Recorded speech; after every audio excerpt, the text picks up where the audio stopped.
আমার হাজব্যান্ড চলে যাওয়া উপলক্ষে বিরিয়ানি রান্না করেছিল আমার বড় আপু। আসসালামু আলাইকুম, সবাই কেমন আছেন? আলহামদুলিল্লাহ আমিও ভালো আছি। আমার হাজব্যান্ডের জন্য আমি ছাগলের মাংস রেখে দিয়েছিলাম।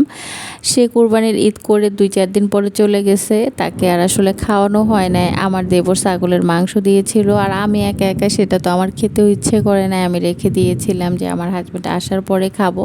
কিন্তু আসার পর তো আমি অসুস্থ, আসলে তাকে রান্না করে খাওয়াতে পারি নাই। আর চলে যাওয়ার আগের দিন আবার আপুরাও আসছে, তারপরে আপু তাকে রান্না করে খাওয়াইছে। আসলে দিনগুলো না অনেকভাবে অনেক কষ্টে গেছে। যাক, তারপরেও আমার হাজব্যান্ডের জন্য আমি রেখে দিয়েছিলাম কোরবানির সব কিছুই, আমি তাকে খাওয়াতে পেরেছি। আমি অসুস্থতার মাঝেও খাওয়াতে পেরেছি, আর আপু আসছে, সব মিলাই আর কি। যাক, আলহামদুলিল্লাহ যেভাবে দিনগুলো গেছে, কিন্তু আগের চেয়ে এখন অনেক সুস্থ আছি, এটাই আল্লাহর কাছে শুকরিয়া আদায় করি।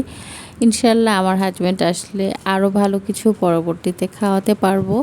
আর আজকে বিরিয়ানিটা অনেক বেশি মজা হয়েছিল, আর বিরিয়ানি আমার হাজব্যান্ডের পছন্দ। আর সবাই ভালো থাকবেন। আল্লাহ হাফিজ।